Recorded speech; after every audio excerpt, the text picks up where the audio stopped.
This podcast is supported by Zoll LifeVest. Sudden cardiac death is a leading cause of mortality in low EF patients with heart failure or following a heart attack. Zoll is proud to partner with your care team to pursue better outcomes together. Visit lifevestresults.com to learn more. Worldwide, cardiovascular disease affects the lives of hundreds of millions. Dedicated CardioNerds everywhere are working hard to fight this global epidemic. These are their stories. Hey, CardioNerds, welcome back for part 2 of our ACHD and Interventional Cardiology program. We're here talking with Dr. Jamil Aboulhosn and our fellow leads, JD and Victoria. Victoria, I take it you have a fantastic case to share?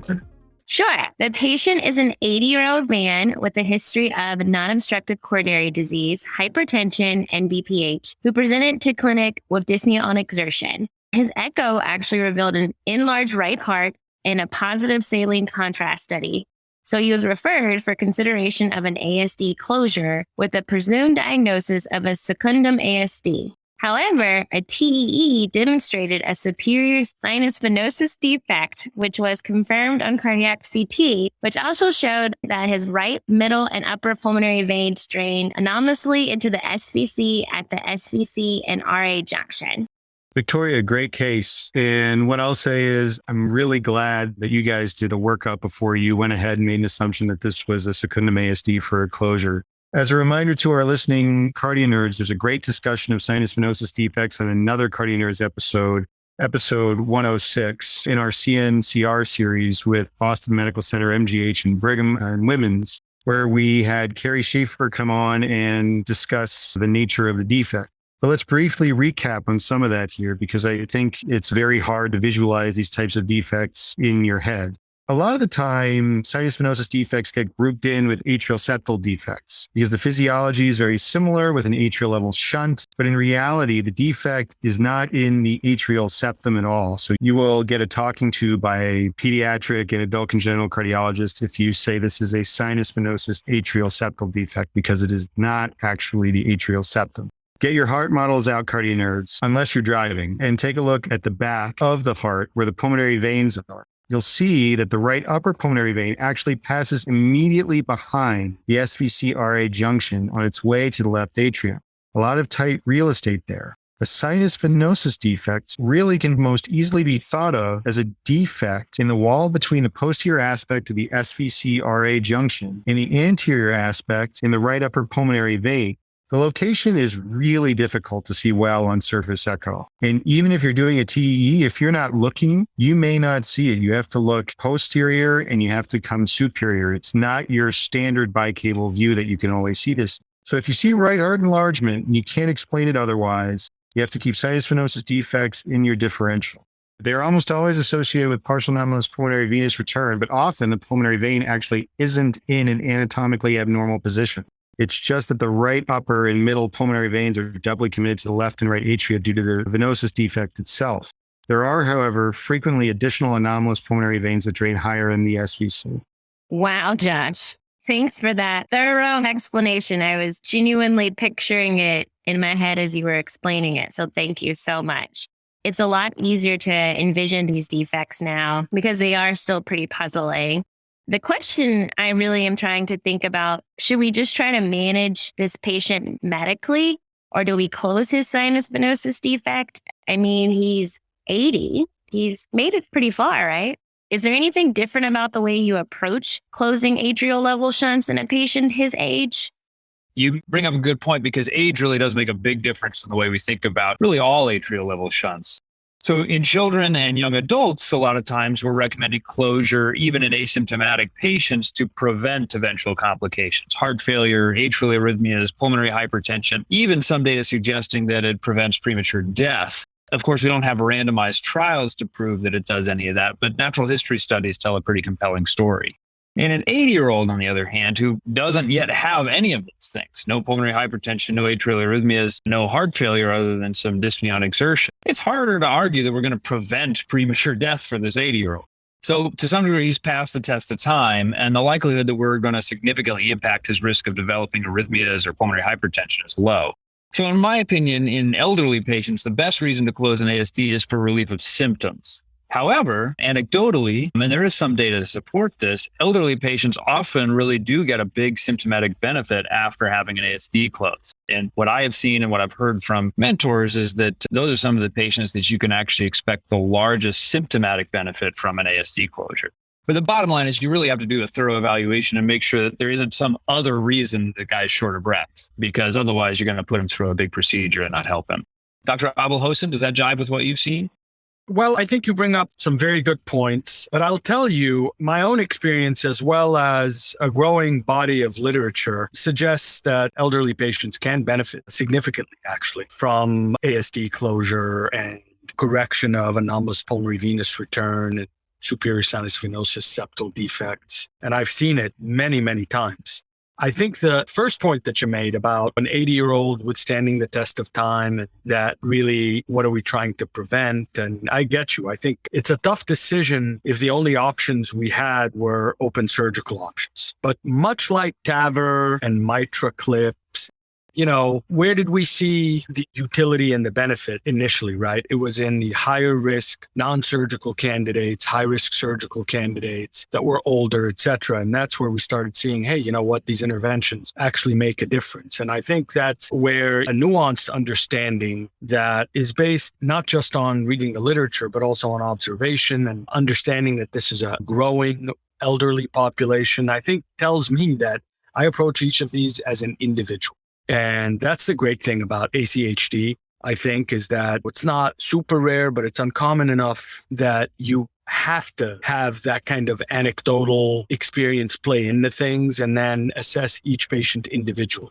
And so in a patient like this that has dyspnea on exertion, I'm sorry, but this patient's not asymptomatic. The patient has dyspnea on exertion. If this patient came in and had severe mitral regurgitation and dyspnea on exertion, I don't think too many people would bat an eye about considering mitra clip, right? But ASD closure, especially sinus venosus ASD closure, which we know is not considered to be traditionally amenable to device closure like secundum type ASDs would be, that causes people to have pause. And then how do you correct the anomalous pulmonary veins? Well, ta-da! We actually have an interventional solution, folks. And as a matter of fact, I actually just did this procedure today before I got on this call, where we now can use a covered stent or sometimes multiple covered stents that we sleeve on the inside of the superior vena cava that serve two purposes. One is this covered stent sleeve ends up closing the sinus venosus defect. And number two is it helps reroute the anomalous veins posterior to the stent across the sinus venosus defect into the left atrium. Look it up, you guys. This is a procedure that is now performed at many large volume centers that deal a lot with congenital heart disease patients. And there's a fantastic story behind it, actually, in that it was first done in Baghdad in 2013 by a doctor, I think Abdullah is his last name. And the reason they did it is I think they had limited access to surgical care. And this guy basically must thought about it and said, well, geez, if I put a covered stent into the SVC and I basically force all the blood from the SVC to go straight into the right atrium, I close the ASD with the edge of the covered stent because this thing's hanging into the right atrium. And where the veins come in to the SVC, they create a bulge right in that area. And so if the stent just sleeves the SVC down to the RA juncture, it allows enough room behind the stent, yet still within the SVC, to get that pulmonary venous blood back to the left atrium. It's an absolutely brilliant solution that they came up with in Baghdad. And then thereafter, we started adopting it around the world. We first did it, our very first case at UCLA, and I can't even believe this now that I think about it, was about 3 years ago. And we did it as a live case at PICS. We had never done the procedure before. And we decided that we were going to do a live case at the biggest interventional meeting and do our first procedure.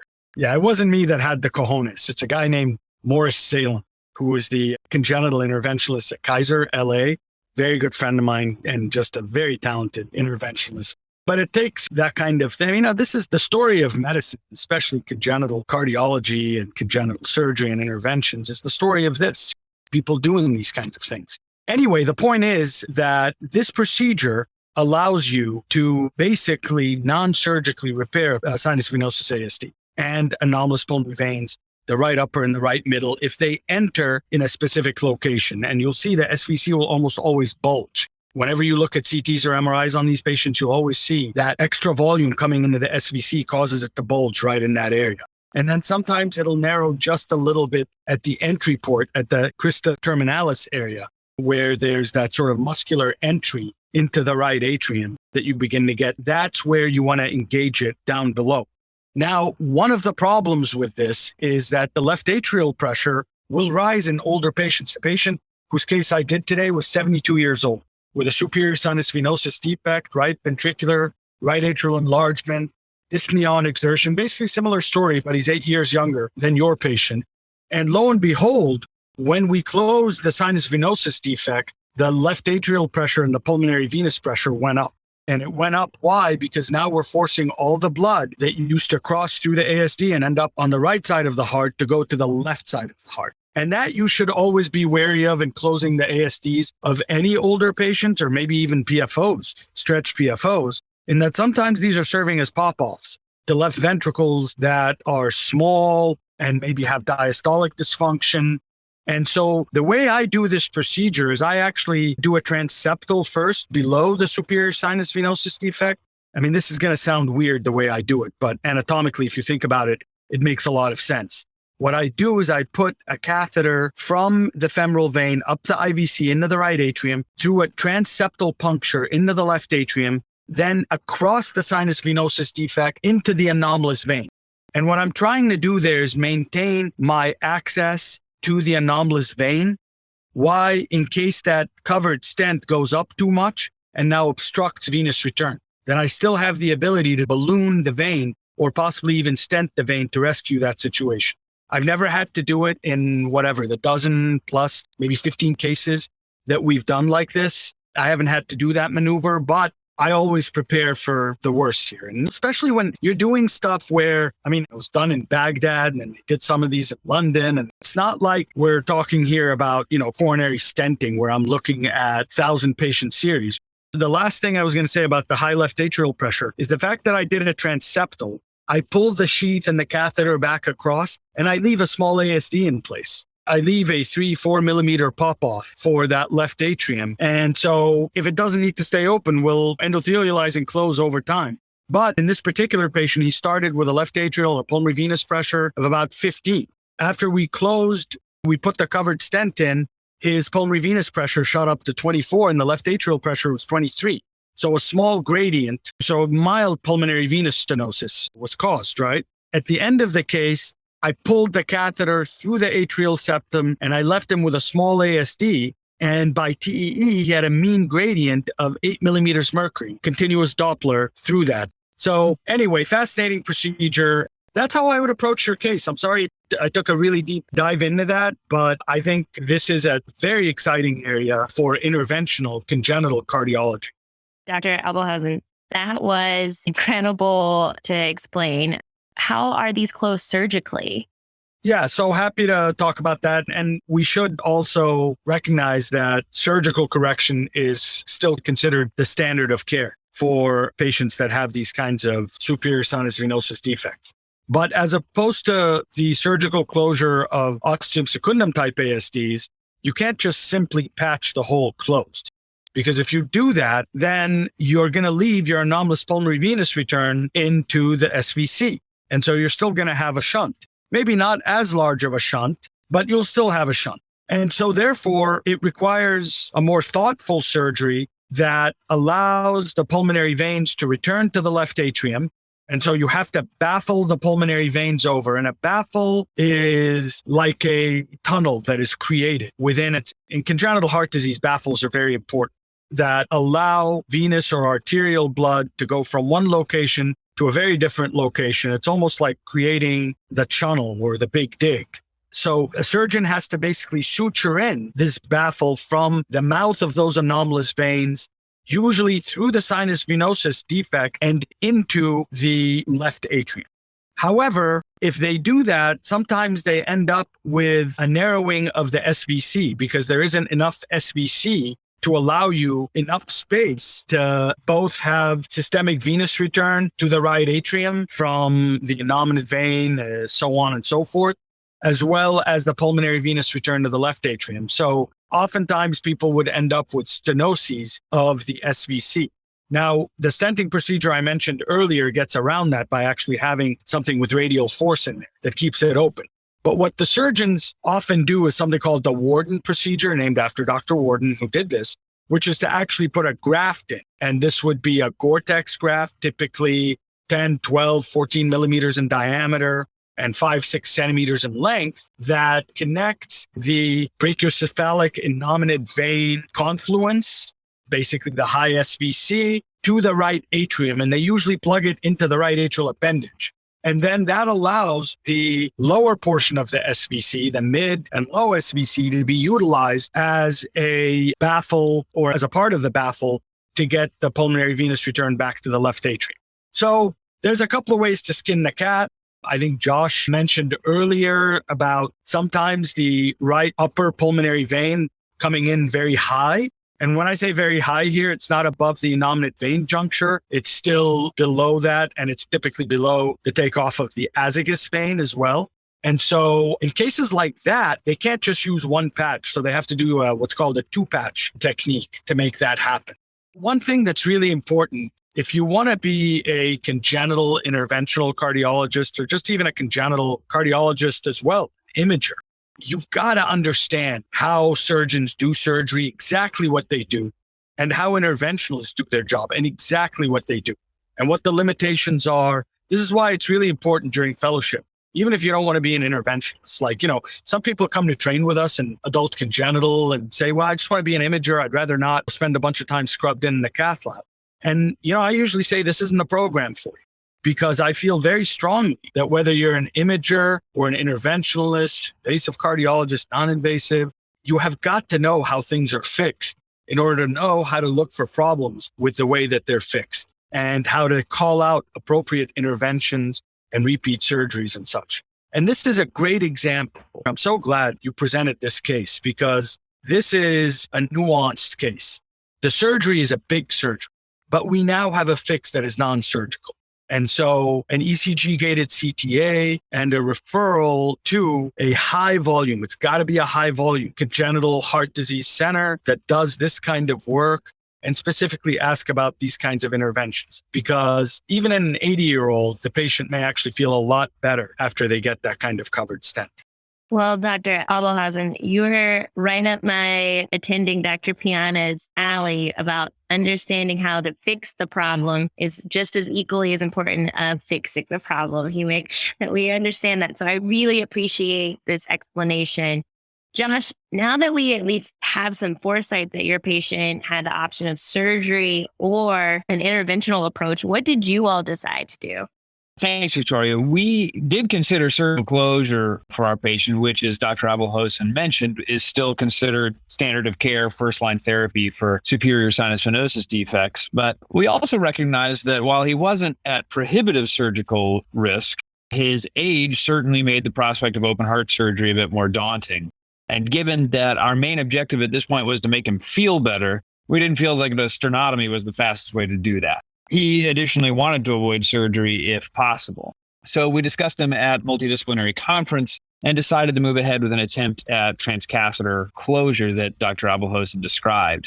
This was our first one of these, and we started the process by creating a virtual 3D model from his CT scan and ultimately printed a 3D print from that model, which we found to be really helpful for procedural planning. And Dr. Aboulhosn, I know that you've used 3D printing to plan a variety of congenital interventions. And I'm just curious if you could tell us a little bit more about your experience with 3D printing and also what you think the best roles for it are in the future.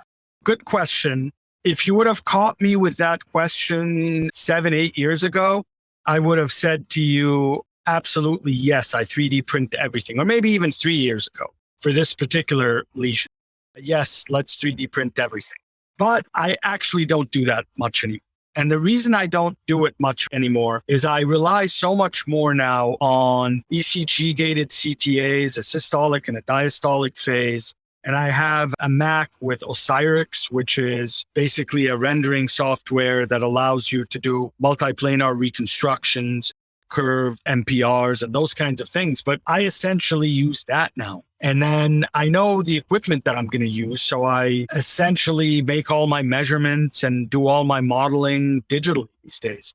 And people are doing cool things where they're using a variety of programs, Mencio Horse, to basically take scanned devices and then kind of plop them into specific locations. That's what happens now when you want to do a Harmony valve, an Altera, Medtronic or Edwards, respectively, will do these prints for you and then lay the stent and the valve on the digital 3D image to show you exactly where it should sit.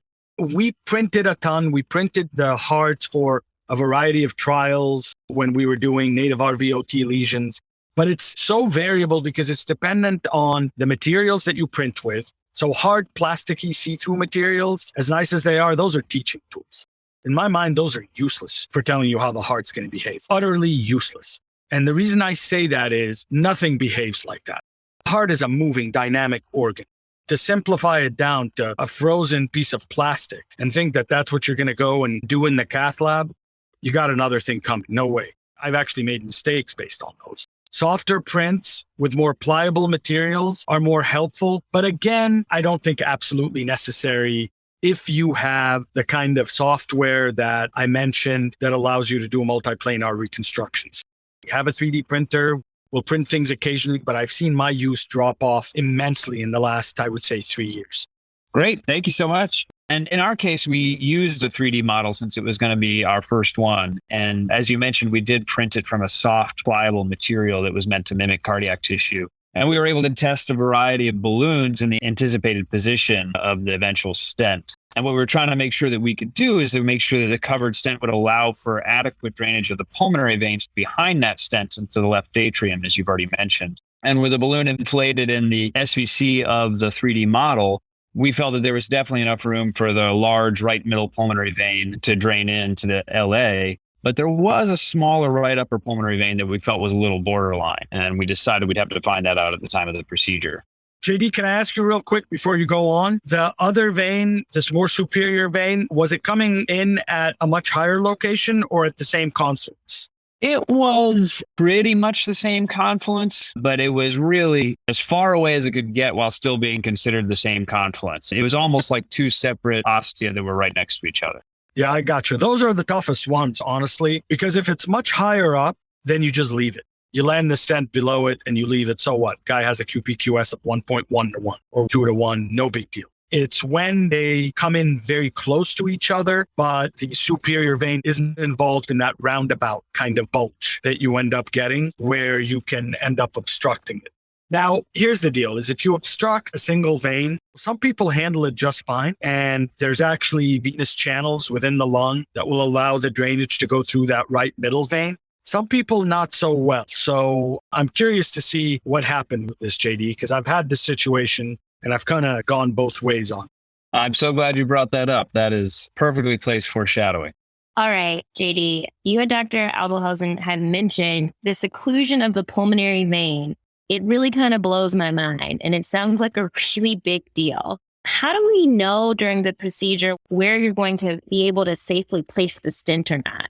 So it's imperative in especially borderline cases, but I do it for pretty much all the cases, to actually have a catheter up in the most superior of the veins, if you can. Unless obviously there's a much higher vein that's coming in, which you plan to not stent across or leave alone.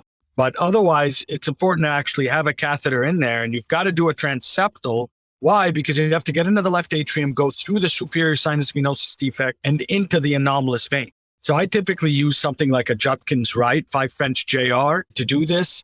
I use a VersaCross system, and I'm usually at this point coming in from the left femoral venous approach to do the transeptal, because the right femoral venous approach is used to put in the long sheath to actually put the stent in. So I come in from the left femoral vein, and this is under TE guidance. Use the VersaCross system and just go an RF through the septum, right in the area of the fossa ovalis. So it's going to be well below where the sinus venosus defect is.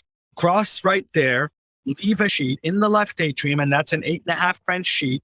And through that, put a 5 French JR or MP1 diagnostic. And then curve that catheter rightward In order to get a VersaCore wire, you use a glide wire, really any sort of soft, pliable wire, 035 or 038, going into the right pulmonary vein, and then thereafter walk the catheter into that anomalous vein. And now, if you have two transducers, and I usually have more than two transducers up for this kind of case, you can directly monitor the left atrial pressure and the pulmonary venous pressure. And so you go up now through the right femoral vein to balloon test the SVC.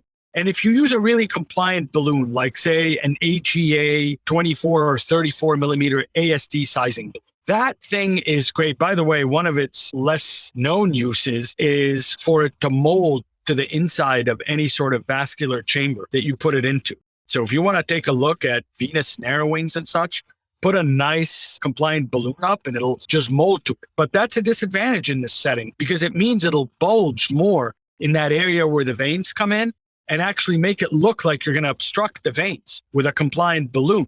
When if you used a less compliant balloon, like a bib, for example, balloon in balloon, which is what we put stents on, and that's the balloon that you're going to put the stent on. If you then use that kind of balloon, it may give you a very different answer.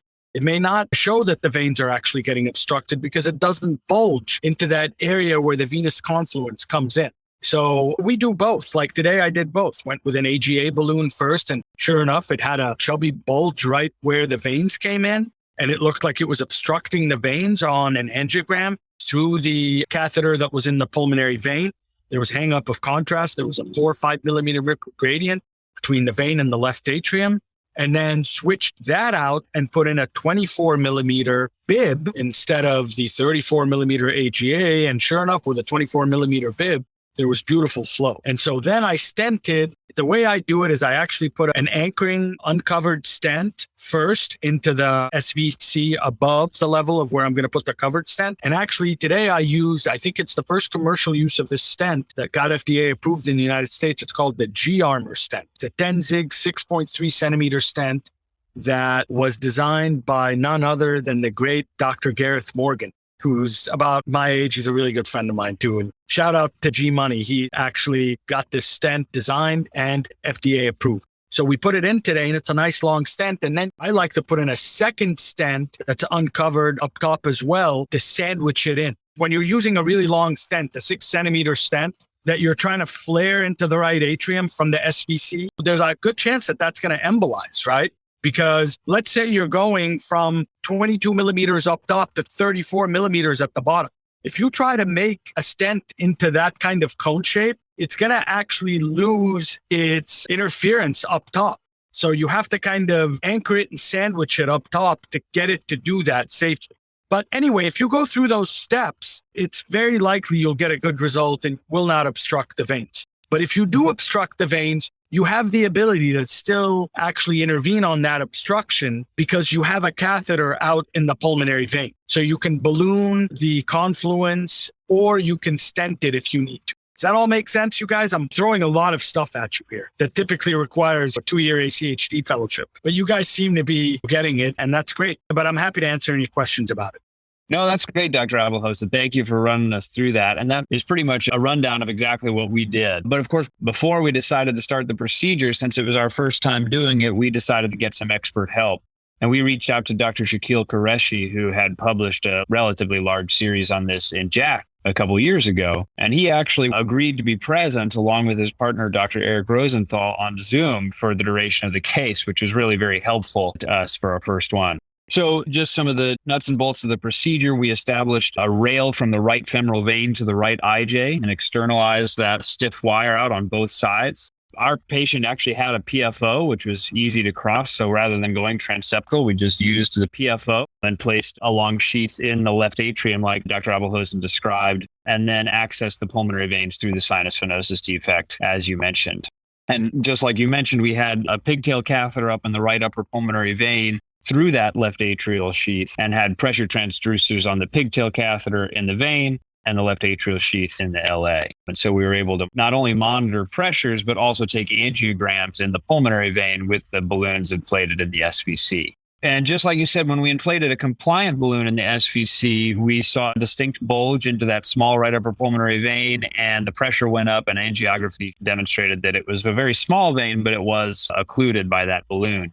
So we used a non-compliant balloon and demonstrated flow into the left atrium, but we still felt that the vein was at risk of occlusion. So before we moved forward, we talked it back and forth with our experts on Zoom. And again, it was very helpful to have them, and asked one of our congenital surgeons to come in and take a look at the angiograms before we decided to move forward. Ultimately, what we decided was that this vein was very, very small, and that even if it was occluded, it would be relatively unlikely to be of clinical consequence for him because of the large size of the right middle pulmonary vein, which was draining most of the right lung.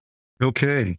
So now we've gotten to the point where we're actually going to place the covered stent. And Dr. Aboulhosn, you've walked us through a lot of terminology as well as sort of a number of considerations in terms of strategies to potentially anchor stents in the SVC to prevent embolization, to potentially use different maneuvers. We did talk about sort of the G-armor stent, which sounds like a more recent innovation. But could you tell us a little bit about what in your mind makes for a covered stent that is a good choice for the procedure itself? What is it about the covered stent that makes it a good one for the procedure?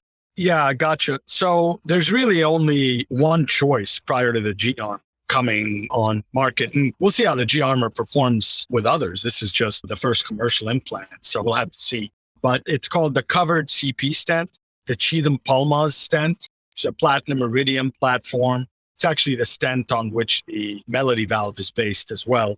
And then it's got Gore-Tex covering on the outside of it. And they come in various lengths. The problem with it is it doesn't come in greater than 6 centimeter lengths at this point, at least commercially available in the United States.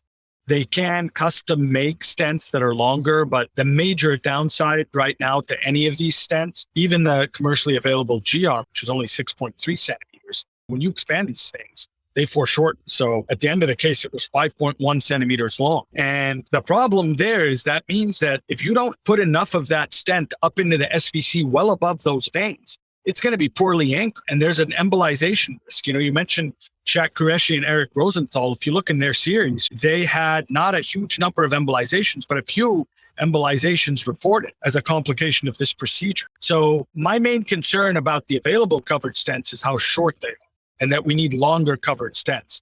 Now, we came up with kind of an interesting solution.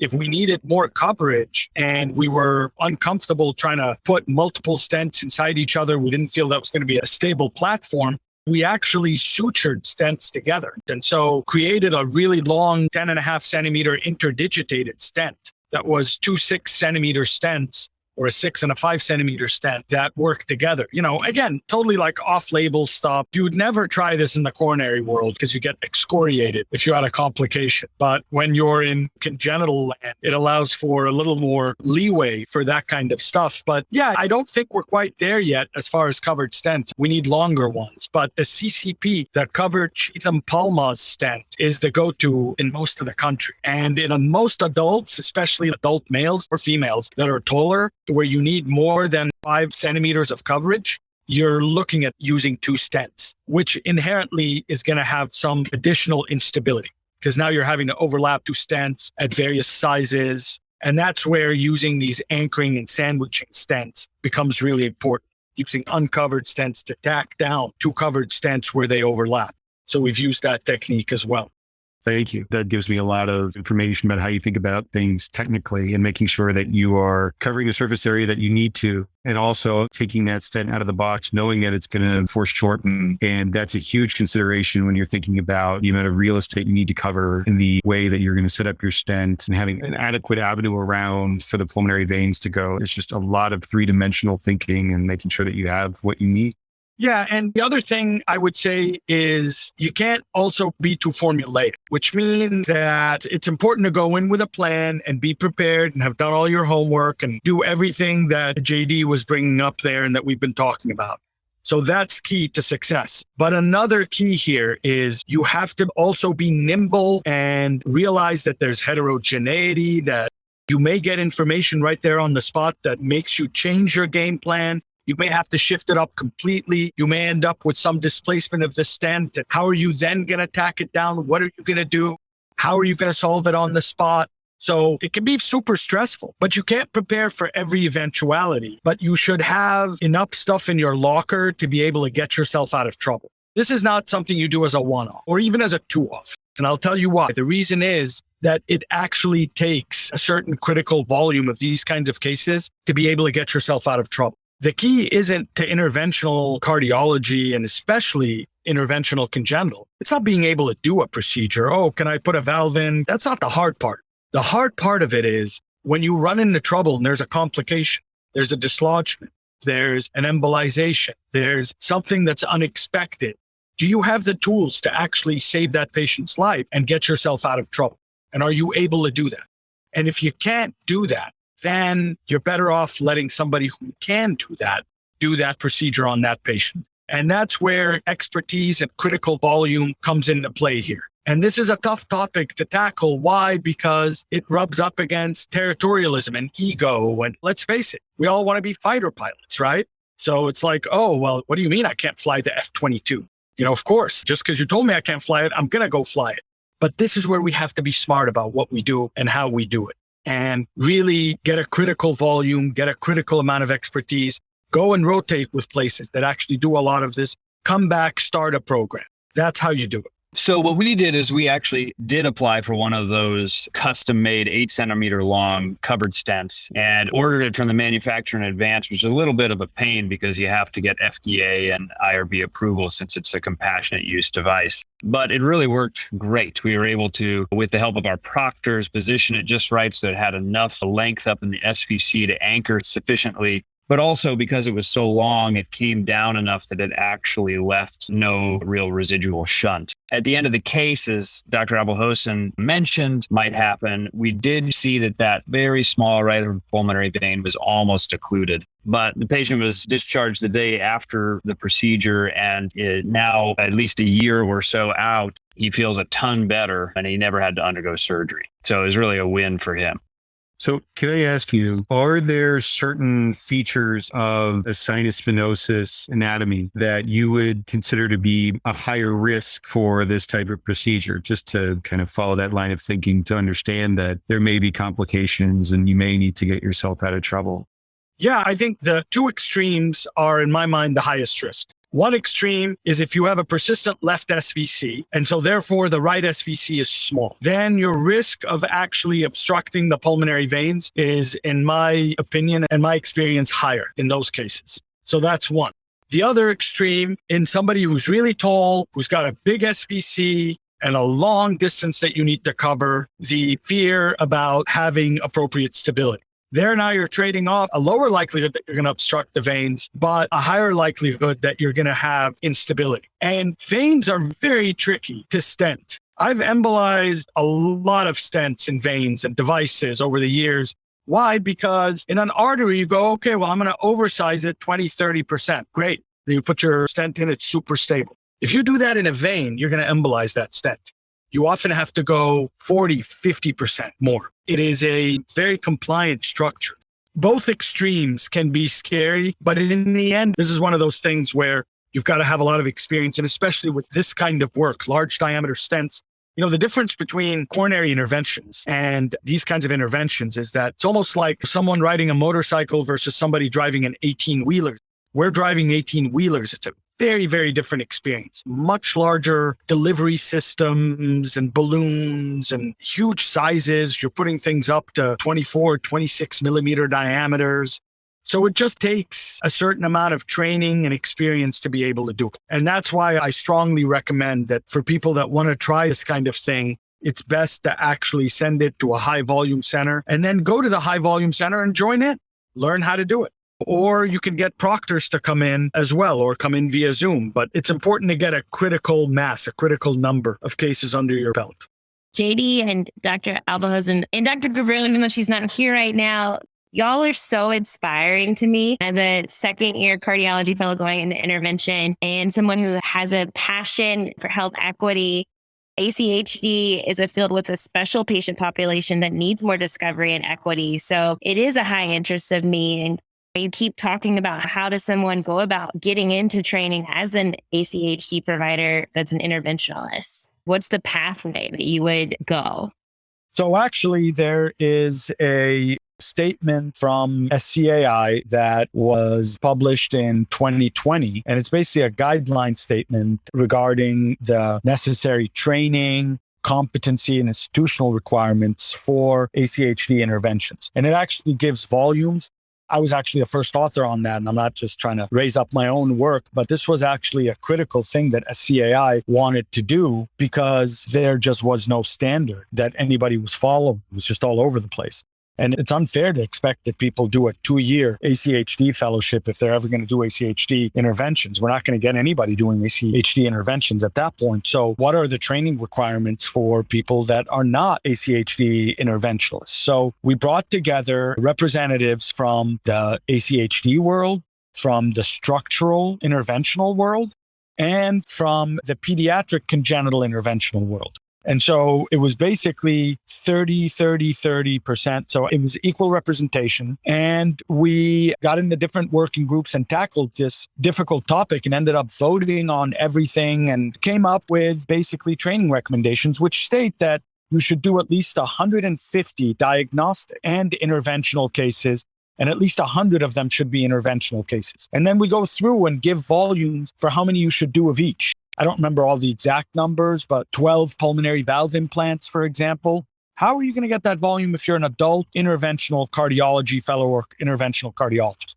There's only one way you're going to get that kind of volume, really. And that is to work with pediatric or ACHD specialists, those that have congenital centers. And that's really, really important. And actually, that's the way you give the best care, when there's multidisciplinary collaboration. The poison in our field is when people want to go it alone. And someone that says, oh, well, you know what? I'm good at TAVR, so I'm going to just do pulmonics. Yeah, okay, good luck. Because you know what's going to happen? You're going to injure the tricuspid valve. You're going to tear the pulmonary artery. There's a lot of things that happen there. So work with the congenital cardiologists on that. Just like the congenital cardiologists should work with the TAVR specialists to do a TAVR in a bicuspid patient. Don't just take them on your own and say, you know what? Well, hey, I do pulmonics, so I'm going to do TAVRs.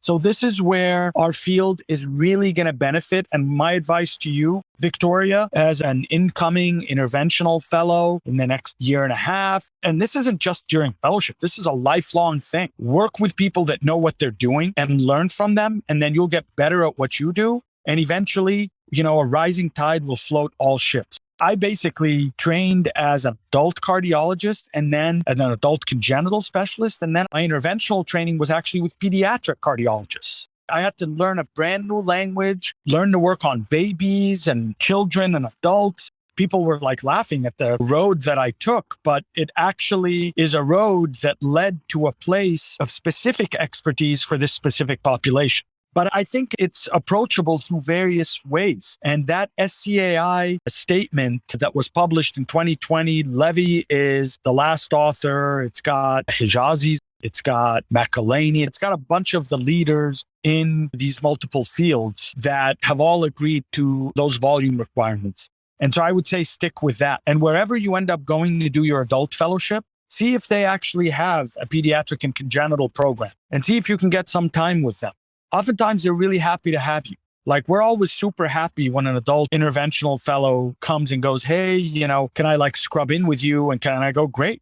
But with one requirement, and that's that you've read up about the case and you know what we're doing. No tourism, right? When people show up and go, I don't know what you're doing, but can I scrub in? And I go, no, you can't scrub in.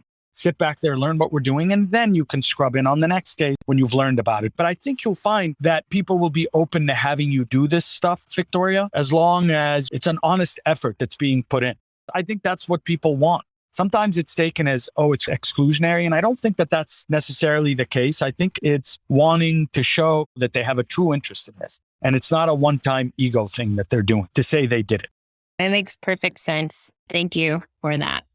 Yeah, thank you so much, Dr. Aboulhosn. I mentioned earlier in the first episode that I had called both you and Dr. Ghobrial up out of the blue a few years ago when I was trying to figure out the answer to that exact question that Victoria just asked, which is how do you train in ACHD interventions? What I can say is that your advice was invaluable, and that SCAI paper has continued to be invaluable as I've used it to sort of track my progress and make sure that I'm getting adequate training. And you mentioned that people have laughed at your crazy training pathway, and I'm feeling quite the same way at PGY 9 coming up on 10. I've done basically every subspecialty fellowship you can figure out, but at the end of it, I think I'm going to have figured out what I need to know to do this. So thanks again for your advice. Yeah, no problem, JD. Thanks for saying that.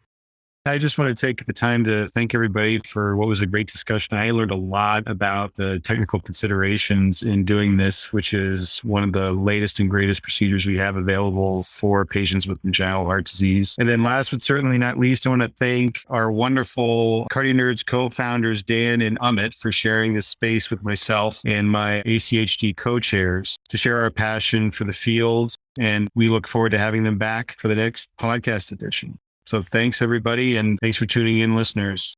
Thank you again so much. This has just been really motivational. So I appreciate everyone that's been a part of this series so far.